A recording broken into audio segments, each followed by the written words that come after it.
Bienvenue ce matin à cette merveilleuse émission, dévotion matinale. Nous sommes mardi.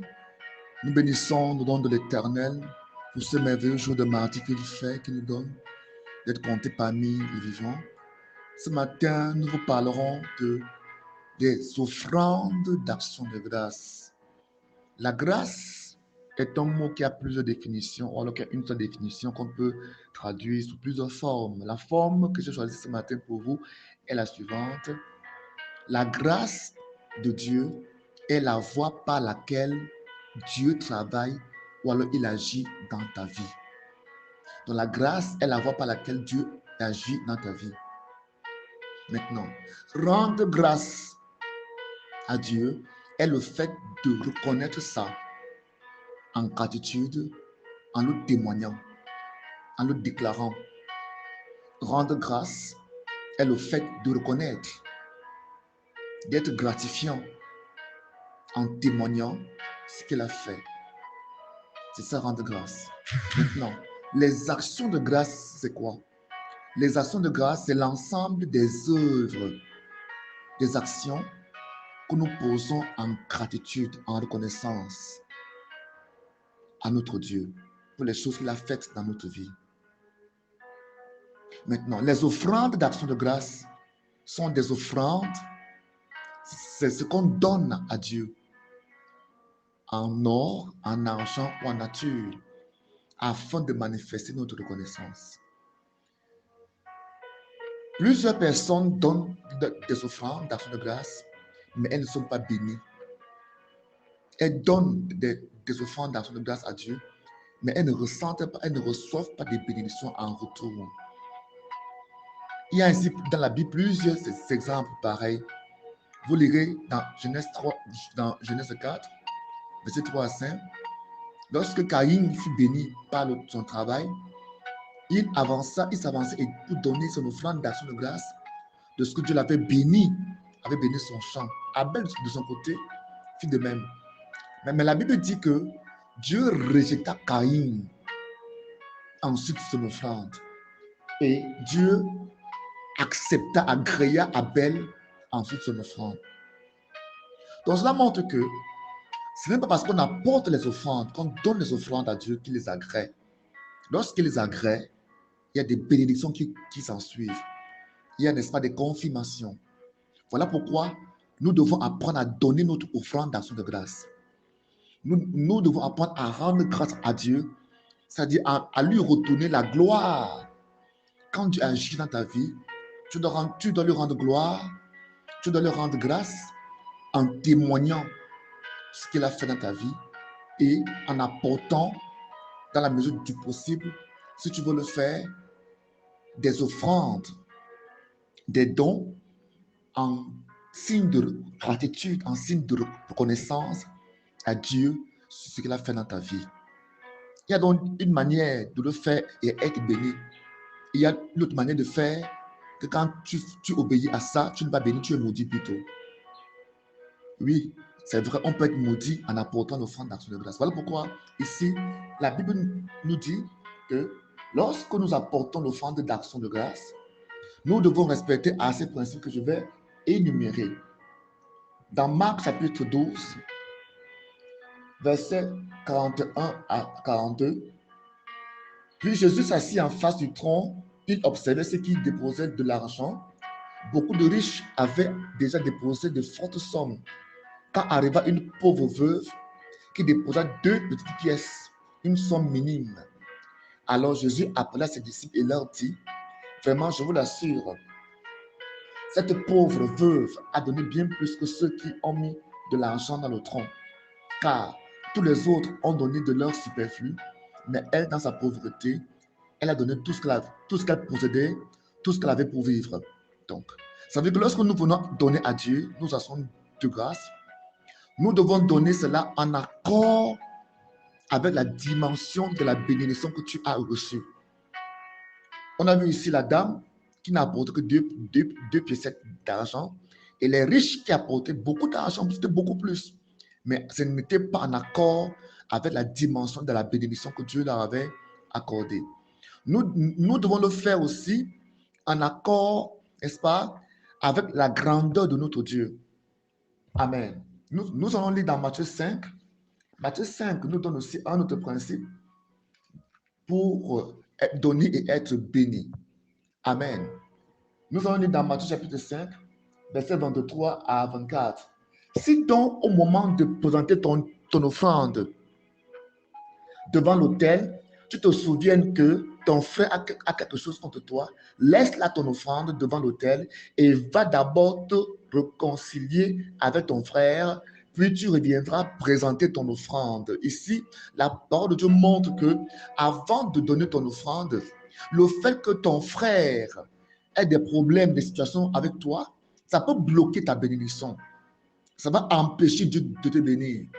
Donc Dieu voudrait que avant d'apporter ton offrande d'action de grâce, tu te réconcilies avec Dieu, tu sois en accord avec Dieu et que tu ne sois pas dans des problèmes avec les hommes. Mais faisons attention, la Bible dit que nous devons être en paix avec tous les hommes aussi longtemps que cela dépend de nous. Ça veut dire qu'il y a des gens avec qui tu ne peux pas être en paix, même si tu le veux, même si tu vas demander pardon, même si tu vas vers eux pour te réconcilier, ils sont comme ça, tu ne peux pas les changer. Donc, dans ce cas de figure, des gens qui sont méchants de nature ne peuvent pas changer, ça ne servira à rien. Dans ton cœur, tu vas juste maintenant appliquer ce qui est écrit dans Marc chapitre 12, je pense. Dans Marc chapitre 12, la parole de Dieu nous dit que pendant que tu es en prière, amen, pendant que tu es en prière et que tu te souviennes et que tu te souviennes que tu as quelque chose contre quelqu'un, amen, amen, pardonne à ton frère. Pardonne à ton frère. Marc chapitre 11, pardon, pas Marc chapitre 12, verset 25. Il dit, quand vous priez, si vous avez quoi que ce soit contre quelqu'un, pardonnez-lui pour que le Père Céleste vous pardonne aussi vos fautes. Amen. Donc voilà, le pardon doit être dans ton cœur. Donc il ne faudrait pas que dans ton cœur, tu aies des griefs contre des gens, des douleurs, de la jalousie, de la haine, de la rancœur. Tu dois pardonner. Matthieu chapitre 6, le verset 3 dit, quand toi tu fais ton aumône, ton offrande en quelque sorte, aux pauvres, que ta main gauche ne sache pas ce que fait ta main droite. Que ton aumône se fasse en secret et ton Père qui va dans le secret te le rendra. Ici, la Bible dit que nous devons le faire en cachette. Nous devons le faire et ne pas publier. Nous devons le faire, n'est-ce pas, de manière à ce que ce soit secret. De manière à ce que la main gauche ne sache pas ce que fait la main droite. Donc, éviter de publier ce qu'on a fait. Éviter de le faire de manière que les gens sachent que tu l'as fait. Parce qu'il y a des gens qui aiment donner à ce qu'on voit qu'ils donnent, ainsi qu'on l'acclame. Dieu n'aime pas ça. Quand tu donnes ainsi, ce n'est pas bon. Dans le cas de Caïn, la Bible nous montre que Caïn avait dans son cœur la haine contre son frère Abel. Pour rien. Il y a dans des familles des gens qui n'aiment pas leur frère pour rien. Et c'est cette haine-là qui, lorsqu'il est venu déposer l'offrande, Dieu l'a rejeté parce qu'il y avait la haine dans son cœur. Plus tard même, quand vous lirez la parole, la Bible déclare que Caïn, Dieu lui dit, le péché est tapé à la porte de ton cœur. Et ses désirs sont tournés vers toi, mais toi domines sur lui. C'était quel péché? C'était le péché de meurtre. Plus tard, la haine s'est transformée en meurtre. Il a tué son frère. Nous allons lire enfin, n'est-ce pas, dans le livre de 2 Corinthiens, chapitre 8, le verset 12 qui dit, lorsqu'on donne de bon cœur, Dieu accepte ce qu'on donne. Lorsqu'on donne de bon cœur, Dieu accepte ce don en tenant compte de ce qu'on a et non de ce que l'on n'a pas. Ça veut dire que lorsqu'on tu viens donner à Dieu et que tu donnes de bon cœur, Dieu t'agrée. Donc Dieu aime quand tu le fais avec joie. Dieu aime quand tu le fais avec joie. Quand tu le fais avec joie, tu es approuvé par Dieu. Ne le fais pas pour être approuvé par les hommes. Donne ce qui est bien.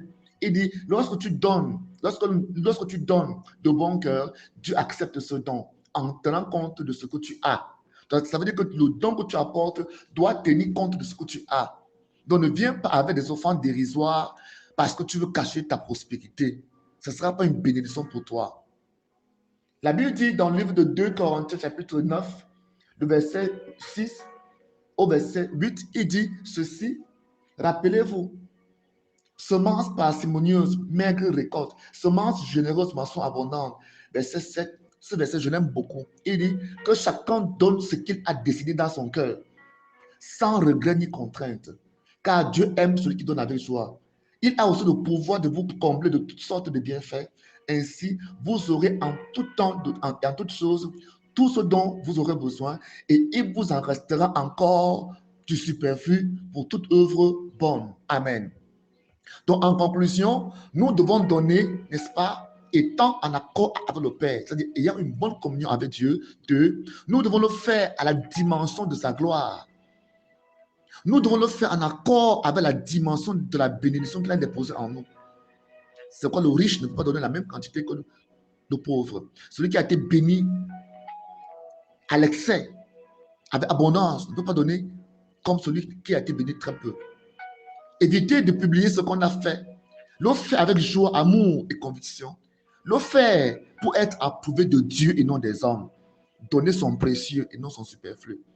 Avoir des motivations d'honorer Dieu et avoir de bonnes dispositions. Alors, ce matin, l'offrande peut aussi être la louange. L'offrande peut être l'adoration. C'est pourquoi ce matin, Dieu veut que tu lui rendes grâce. Voici bientôt la fin de l'année. Prépare ton action de grâce. Que Dieu te bénisse ce matin au nom de Jésus. Seigneur, je bénis ses frères, ses sœurs, tous ceux qui nous écoutent afin que leurs offrandes d'action de grâce soient bénies. Qu'eux-mêmes soient bénis et guéris. C'est que tous ceux qui sont malades reçoivent maintenant la puissance de la guérison au nom de Jésus-Christ. Mon nom, c'est l'apôtre Betchen Bled. Mon contact, appel et WhatsApp, c'est le plus 237 699 97 82 47. Soyez bénis et veuillez partager.